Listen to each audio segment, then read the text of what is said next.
बिस्मिल्लाहिर्रहमानिर्रहीम। अस्सलाम वालेकुम students. Ninth class arts group, इसकी हम एक्सरसाइज 7.5 का क्वेश्चन नंबर 8 कर रहे हैं। तो क्वेश्चन नंबर 8 ये है कि insert 4 geometric means between 160 and 5। सो ये क्वेश्चन इस तरह के हैं। क्वेश्चन नंबर 9 भी अभी हम करेंगे, तो मैं आपको उसमें ये प्रूव कर दूंगी कि इन दो नंबर्स में से हम चाहे इसको फर्स्ट नंबर रख लें और इसको लास्ट रख लें, चाहे हम इसको फर्स्ट रख लें और इसको लास्ट रख लें, इससे जो ज्योमेट्रिक मीन्स हमारे आते हैं उनके ऊपर कोई फ़र्क नहीं पड़ता। फ़र्क सिर्फ पड़ता है असेंडिंग ऑर्डर और डिसेंडिंग ऑर्डर हो जाता है। अगर हम 160 रखते हैं तो हमारे पास जो ज्योमेट्रिक मीन्स आते हैं वो डिसेंडिंग ऑर्डर में आ जाते हैं, और अगर हम जो है वो इस नंबर को फर्स्ट नंबर रख लें तो हमारे पास जो है वो ज्योमेट्रिक मीन्स असेंडिंग ऑर्डर में आ जाते हैं। क्वेश्चन नंबर 9 जब हम करेंगे तो मैं आपको ये प्रूव भी कर दूंगी कि हमारे पास आंसर जो है वो वही आएगा। तो चलिए स्टार्ट करते हैं। हमने ये इस तरह से बिल्कुल जैसे हमने स्टार्ट के क्वेश्चन में 2, 3 और 4 में लिया है कि let G1, G2, G3, G4 be 4 geometric means between 5 and 160 के 5 और 160 के दरमियान 4 ज्योमेट्रिक मीन्स हैं सच दैट, और ये इस तरह से हैं कि ये सब मिलकर जो है वो एक ज्योमेट्रिक प्रोग्रेशन बना रहे हैं। सो ये हमारे पास क्या है 5 है, और ये हमारे पास क्या है यानी कि सीक्वेंस की ये फर्स्ट टर्म है। तो 1 2 3 4 5 6, सो A6 जो है वो क्या है हमारे पास 160 है। तो हमने पहले आर फाइंड आउट करना पड़ेगा। इसके लिए हमारे पास ज्योमेट्रिक मीन का फार्मूला है AN/ARN-1।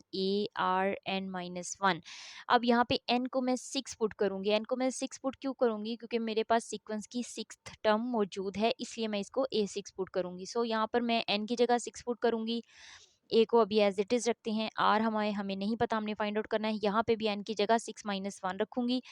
अब यहाँ पे A6 जो मेरे पास है उसकी वैल्यू मेरे पास क्या है 160 है, और ए की वैल्यू मेरे पास क्या है फर्स्ट वैल्यू है 5 है। सो यहाँ पर क्या मेरे पास आ जाएगा 6 - 1, यहाँ पर 5 आ जाएगा। अब क्या करेंगे, आर 5 को हम इधर ही रखेंगे और 160 ये 5 इस तरफ लेकर आएंगे, इसको डिवाइड कर देंगे। सो ये मेरे पास डिवाइड हो जाएगा। 160 को हम डिवाइड करते हैं 5 से, तो हमारे पास आंसर आ रहा है 32। 32 इज इक्वल टू आर 5। अब हम क्या करेंगे कि इस 32 को किसी ऐसी पावर में लेकर आएँ कि वो उसके ऊपर कोई ऐसा नंबर लेकर आएँ कि उसका एक्सपोनेंट भी 5 हो।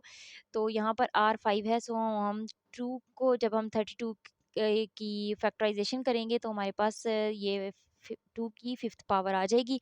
सो हमारे पास आर जो है वो क्या आ जाएगा 2 आ जाएगा। तो आर अब हमारे पास 2 आ गया है। अब हमें जो है वो ज्योमेट्रिक मीन्स जो है वो फाइंड आउट करने आसान हो जाएंगे। सो हम जब फर्स्ट ज्योमेट्रिक मीन निकालेंगे तो ये हमारा फर्स्ट वाला क्या होता है, ए को मल्टीप्लाई कर देते हैं हम आर के साथ, और हमारा ए क्या है 5 है और आर हमारा क्या आ रहा है 2। सो 5 2 ज़र 10 आ जाएगा। अब G2 निकालने के लिए हम क्या करेंगे, इस 10 को उठाएंगे और मल्टीप्लाई करेंगे किसके साथ, यानी कि 2 के साथ, आर के साथ, और आर हमारा क्या आ रहा है 2 आ रहा है, यानी कि ये हमारे पास आ जाता है 10 2 ज़र 20 आ जाता है। अब G3 हम निकालेंगे। यहाँ पे मैं एक चीज़ आपको बताती चलूँ कि ये मेरे पास कैसे आया, ये G1 मल्टीप्लाइड बाय मैंने R किया है। तो ये जो मैंने स्टेप किया है, ये जो बच्चे नहीं पिक कर पाते हैं या ये चीज़ उनको भूल जाती है, तो वो ये चीज़ स्किप करके डायरेक्ट 10 को 2 के साथ मल्टीप्लाई कर सकते हैं, और 2 क्या है हमारा R है। सो अब हम क्या करेंगे, G2 को मल्टीप्लाई करेंगे R के साथ, यानी कि G3 निकालने के लिए एक नंबर इससे कम या इससे पिछली टर्म को लेते हैं और कॉमन रेशियो के साथ मल्टीप्लाई कर देते हैं। सो हमारे पास ये क्या आया है 20 आ गया है। 20 मल्टीप्लाइड बाय R हमारे पास अभी हमने वैल्यू निकाली है इसकी, ये 2 आ गई है। तो इसको 2 के साथ मल्टीप्लाई करेंगे तो हमारे पास ये क्या बन जाएगा जी, 40 बन जाएगा। और G4 निकालने के लिए हम क्या करेंगे, G3 के साथ मल्टीप्लाई कर देंगे R को। सो ये हमारे पास आ रहा है 40। 40 मल्टीप्लाइड बाय R की वैल्यू 2 हमने रखी हुई है, सो हमारे पास ये आ जाएगा 80। और देखें इससे अगली टर्म हमारी जो क्या आ रही है, इस G4 के बाद क्या आ रहा है, यहाँ पर देखें G4 के बाद 160 आ रहा है। सो अगर हम 80 को जो है वो 2 के साथ मल्टीप्लाई करते हैं तो देखिए हमारे पास 160 बन जाता है। इसका मतलब है हमारा ये जो सीक्वेंस है ये सही आ रहा है। सो हमारे पास G1, G2, G3 और G4 की जो वैल्यूज़ आ रही हैं वो 10, 20, 40 और 80 आ रही हैं। तो बच्चों अगर इस क्वेश्चन को आप 160 को फर्स्ट टर्म और 5 को लास्ट टर्म करके करेंगे तब भी आपका आंसर जो है वो यही आ जाएगा। फ़र्क सिर्फ यहाँ पर आएगा, आपका ये जो 2 आ रहा है, आर जो 2 आ रहा है वहाँ पे आपका वो आर फ्रैक्शन में चला जाएगा, 1/2 आ जाएगा। लेकिन आपका आंसर इसी तरह से होगा। अभी क्वेश्चन नंबर 9 हम चलें स्टार्ट करते हैं। उसमें हम इसी तरह से कर लेते हैं कि जो बड़ा नंबर है हमारा, हम उसको उलट रख के देख लेते हैं, तो लेकिन हमारी ज्योमेट्रिक मीन्स की वैल्यूज़ जो हैं वो वही आएँगी। सो तो स्टार्ट करते हैं इसको कि क्वेश्चन है insert three geometric means between 486 and 6, let G1 G2 G3 B3 geometric means between 486 and 6। तो अब मैंने आपको ये उसी तरह से करके दिखाऊंगी कि हमने बड़े नंबर को जो है वो यहाँ पर फर्स्ट नंबर रख लिया है। सिर्फ इससे फ़र्क ये होगा कि जो आपका आर निकलेगा वो हमारा, जब हम बड़ा नंबर फर्स्ट नंबर रख लेते हैं तो हमारा वो फैक्टराइजेशन सॉरी फ्रैक्शन में आ जाता है उसका आंसर। तो चलिए इसको हम स्टार्ट करते हैं कि ए जो है यानी कि A1 हमारे पास सीक्वेंस की फर्स्ट टर्म जो है वो 486 है, और ये कौन सी बनती है जी, 1 2 3 4 5। सो A5 जो है ये हमारे पास 6 है। तो AN जो है वो हमारे पास फार्मूला है ARN-1।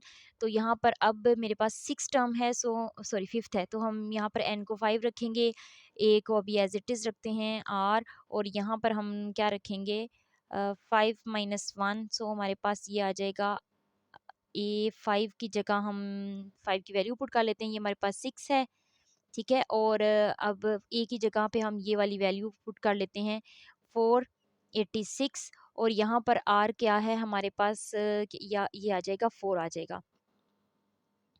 सो अब हम क्या करेंगे, R की पावर 4 को इधर ही रखेंगे और 6 को इस तरफ ले आएंगे, तो 486 हमारे पास आ जाएगा। तो अब हम इसकी कैंसलेशन कर लेते हैं, ये 6 1 ज़ार 6, 6 8 ज़ार 48 और 6 1 ज़ार 6। सो हमारे पास R4 जो आ रहा है वो आ रहा है 1/81।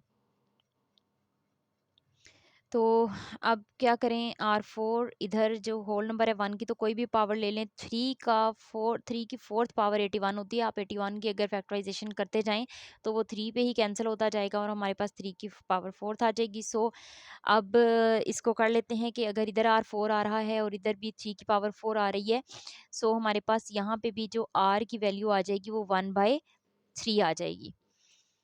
तो अब R की वैल्यू हमारे पास 1/3 आ गई है, तो हमारे पास ये निकालना आसान हो जाएगा। सो G1 हम जो निकालेंगे, A को हम क्या करेंगे, मल्टीप्लाई करते हैं R के साथ, और ये हमारे पास है 486, इसको मल्टीप्लाई करेंगे 1/3 के साथ। सो हम इसको सॉल्व करके देख लेते हैं। तो हम या तो आप 486 को कैलकुलेटर पे भी डिवाइड कर लें तो हमारे पास आंसर 162 आ जाएगा। अगर आप कैंसलेशन करना चाहते हैं तो हम कैंसलेशन कर लेते हैं, 3 1 ज़ार 3, 3 1 ज़ार 3, 1 इधर कैरी आ जाएगा, 3 6 ज़ार 18 और 3 2 ज़ार 6। तो हमारे पास G1 जो आ गया है हमारे पास 162 आ गया है। तो अब हम G2 निकालेंगे। G2 हम कैसे निकालते हैं, G1 को हम G मल्टीप्लाई कर देते हैं R के साथ। तो अब G1 हमारा क्या आया, 162 आया, 162 और मल्टीप्लाई करेंगे R की वैल्यू हमारे पास 1/3 आई है। सो अब हम इसकी कैंसलेशन कर लेते हैं मज़ीद।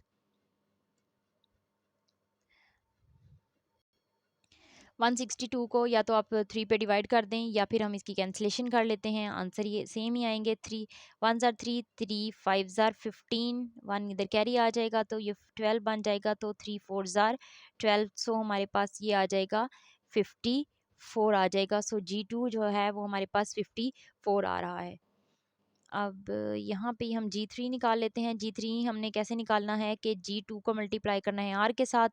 G2 जो हमारे पास है 54 आ रहा है और R की वैल्यू हमारे पास 1/3 आ रही है। सो 3 1 ज़ार 3 और 3 1 ज़ार 3, 2 इधर आ जाएगा, 3 8 ज़ार 14। सो हमारे पास जो आंसर आएगा वो G3 की वैल्यू क्या आ जाएगी, 18 आ जाएगी। सो हमारे पास जो G1 G2 और G3 आए हैं, ये हमारे पास आए हैं जी G1 क्या आया हमारे पास 162 आया है, और G2 हमारे पास क्या आया है 54 आया है, और G3 हमारे पास 18 आया है।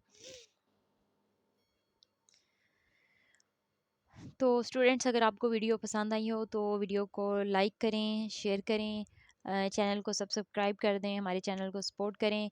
कुछ फीडबैक देना चाहें तो कमेंट सेक्शन में बताएं। Thank you. अल्लाह हाफिज़।